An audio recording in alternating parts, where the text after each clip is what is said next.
नमस्कार दोस्तों, आइए एक और क्वेश्चन देखते हैं, बहुत ही इम्पॉर्टेंट। ये क्वेश्चन है डिफरेंशिएट बिटवीन आपके एलोकेशन और अपोर्शनमेंट में आपको डिफरेंस बताना है। बहुत ही ज़्यादा इम्पॉर्टेंट क्वेश्चन है ये, बहुत बार आता है थ्योरी में, चाहे इंडिया में कहीं भी एग्ज़ाम हो रहे हो, किसी भी लेवल पर हो रहे हो।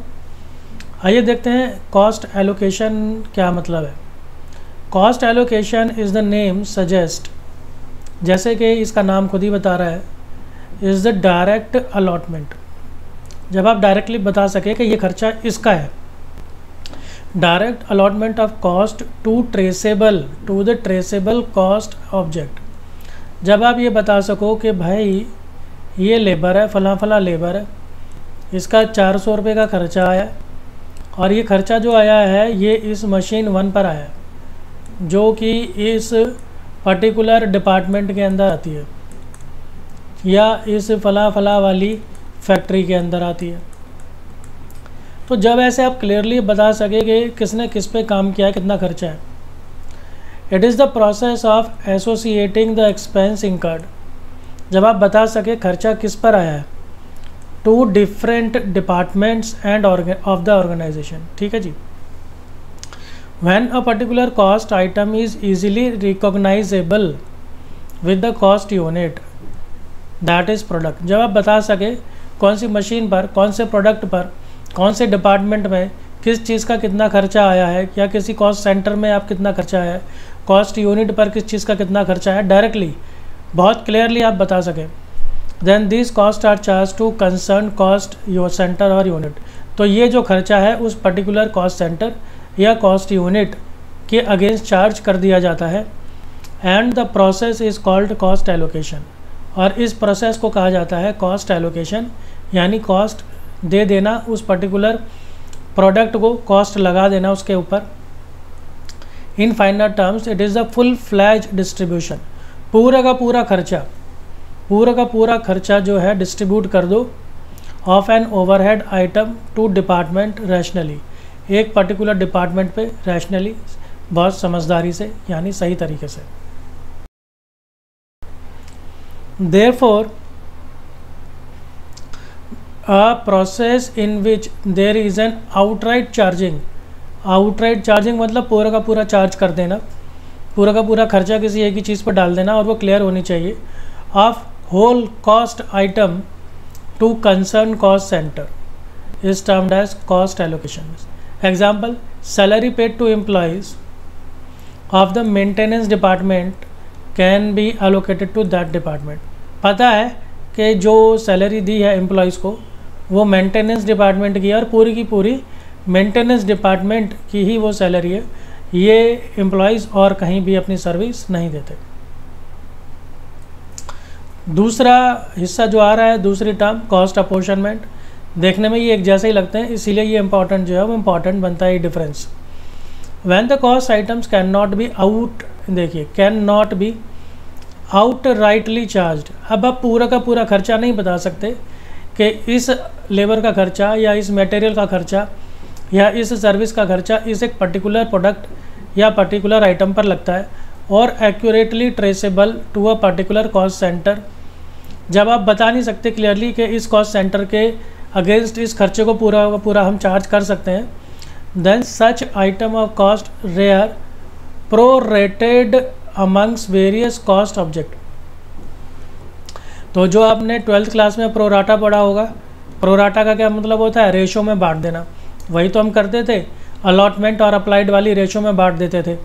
तो बस ऐसे ही प्रोरेटेड कह रहा है ये कि यानी कि रेशो में बांट के फिर हम करते हैं उसको, क्योंकि वो एक खर्चा जो है डिफरेंट कॉस्ट ऑब्जेक्ट या कॉस्ट सेंटर या डिपार्टमेंट में लग रहा होगा।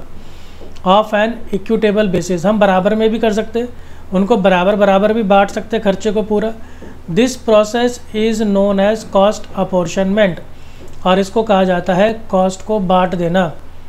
It is the distribution of different items of cost in proportions to the cost unit cost centre on suitable basis. जो भी सुटेबल बेसिस हो, यानी कि बराबर बांटना है या वेट के आधार पे बांटना है, टाइम के आधार पे बांटना है, जिस किसी भी आधार पे बांटना है उस आधार पर हम बांट दें, क्योंकि खर्चा वो कई चीज़ों में के ऊपर अप्लाई हो रहा है। In simple terms, expenses which are unallowable are dispersed, फैले हुए हैं over multiple departments, is known as apportionment. ठीक है जी। अब जैसे मान लीजिए आपका एक ये लेबर है, अब ये लेबर सिर्फ एक मशीन पे काम नहीं कर रहा, ये मशीन 1 पे काम कर रहा है, ये मशीन 2 पे काम कर रहा है और ये मशीन 3 पे काम कर रहा है। तो इसके लिए हम क्या कह देंगे, अब ये हम डायरेक्टली नहीं बता सकते कि इस लेबर ने किस मशीन पे कितना काम करा, हम उसके खर्चे को एक मशीन पे नहीं चार्ज कर सकते, तो बांटेंगे। सिंपल सी बात है, कॉमन सेंस की बात है कि इस लेबर के खर्चे को अब हम तीनों मशीनों में बांटेंगे। तो किस आधार पे बांटेंगे, जैसे बांटेंगे कि टाइम के आधार पे या वेजेस के आधार पे बांट सकते हैं, या और जो भी कोई सुटेबल आधार बनेगा उस आधार पे बांटेंगे। जनरली टाइम के आधार पे ही बांटा जाता है। ऐसे ही मान लो कोई एक ऑफिसर है, अब ये जो ऑफिसर है ये अपनी सर्विस दे रहा है, किसमें, डिपार्टमेंट 1 में, डिपार्टमेंट 2 में और डिपार्टमेंट 3 में। अब इसकी जो सर्विस है वो तो बटी हुई है, तो इसलिए इसका जो खर्चा है वो खर्चा भी तीनों डिपार्टमेंट में बटेगा। तो ऐसे खर्चे को बांटना किसी एक सुटेबल रेशो में अपॉर्शनमेंट कहलाता है। अब देखिए जैसे हमारे पास ये कुछ खर्चे हैं, एग्जाम्पल है इंश्योरेंस। इंश्योरेंस है तो देखो पूरी फैक्ट्री का होता है या माल का होता है या पूरी बिल्डिंग का होता है, ऑफिस का होता है, तो एक चीज़ का इंश्योरेंस नहीं होता है। कैंटीन एक्सपेंसेस, कैंटीन से सभी लोग खा रहे होंगे, सिर्फ ये नहीं है लेबर खाएंगे, ऑफिसर्स भी खा रहे होंगे, हर लेवल के लोग खा रहे होंगे, हर डिपार्टमेंट के लोग खा रहे होंगे। इलेक्ट्रिसिटी सभी जगह जा रही होगी, मेडिकल की फैसिलिटी भी सभी एम्प्लॉयज़ के लिए, etcetera. Can not be charge to a particular department, आप एक डिपार्टमेंट पे इसका खर्चा नहीं डाल सकते। When these can be apportioned, तो इसको बांटा जाएगा अमंग्स वेरियस डिपार्टमेंट, अलग अलग डिपार्टमेंट में इनको बांटा जाएगा। अब जो अपोर्शनमेंट है उसके मैं आपको कुछ एग्जांपल्स बता रहा हूँ। देखिए आधार क्या होता है, जैसे हमने बात की कि सूटेबल बेसिस पर बांट दिया जाएगा, तो अगर आपको प्रैक्टिकल क्वेश्चंस करने हैं तो आपको पता होना चाहिए कि ये कौन से आधार पे बटेगा। तो वो आधार यहाँ पे आपको बता रखे, क्योंकि ये बेसिस आपको पता होंगे तो ही आप उन खर्चों को बांट पाएंगे क्वेश्चन में सही तरीके से, क्योंकि वो क्वेश्चन में नहीं बताएगा कि डेप्रिसिएशन, पावर, रिपेयर या किसी भी एक्सपेंस को किस आधार पर बांटा जाएगा। देखिए डेप्रिसिएशन जो है, और इनको याद करने की भी कोई ज़रूरत नहीं है, ये सब मतलब क्वाइट ऑब्वियस है, अगर आप एक बार पढ़ लेंगे तो आपको समझ में आ जाएगा कि वो किस आधार पर बटा है। डेप्रिसिएशन जो है वो बढ़ता है वैल्यू ऑफ मशीन के आधार पर, या फिर मशीन ने कितने घंटे काम किया, या फिर दोनों के आधार पर। तो आपको वैल्यू दे रखी है तो वैल्यू के आधार पर, और उसके वर्किंग आवर्स दे रखे हैं तो वर्किंग आवर्स के आधार पर। पावर जो बटेगी कि हॉर्स पावर, ये यूनिट होती है पावर की, तो किस मशीन ने कितने हॉर्स पावर खाए, कितने यूज़ हुए किस मशीन पे या डिपार्टमेंट पे, उस हिसाब से बटेंगे, या मशीन के घंटों के हिसाब से बटेंगे, या मीटर की रीडिंग के हिसाब से बटेंगे। इनमें से कोई ना कोई एक आधार आपको क्वेश्चन में ज़रूर दे रखा होता है। रिपेयर्स, रिपेयर बटेगा मशीन की वैल्यू के आधार पर या फिर मशीन के घंटों के आधार पर।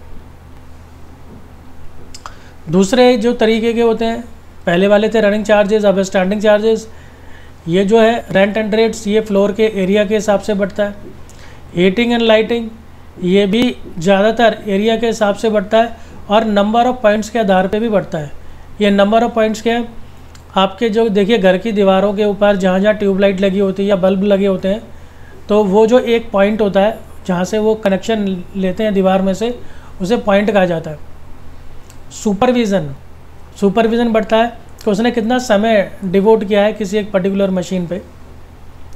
लुब्रिकेंट ऑयल है या कंज्यूमेबल स्टोर है, ये मशीन की वैल्यू पर या मशीन के आर्स पर या पास्ट एक्सपीरियंस के आधार पर भी हम इसको करते हैं।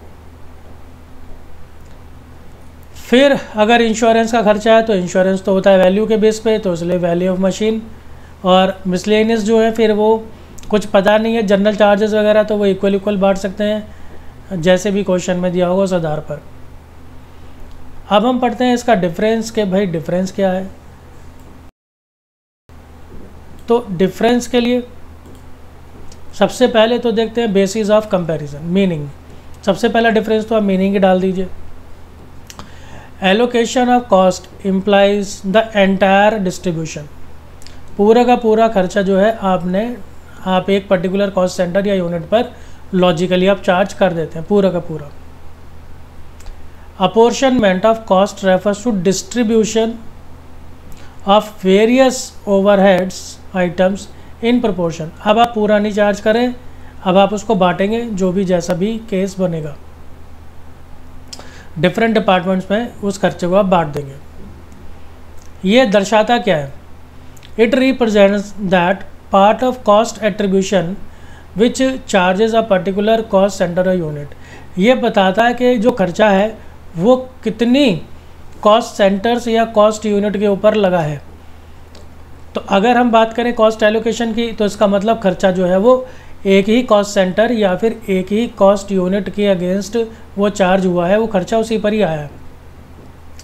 It represent that part of the cost attribution which shares, ये रहा, अब ये बांट लेता है, which shares cost among multiple cost unit in the proportion of expected benefit received.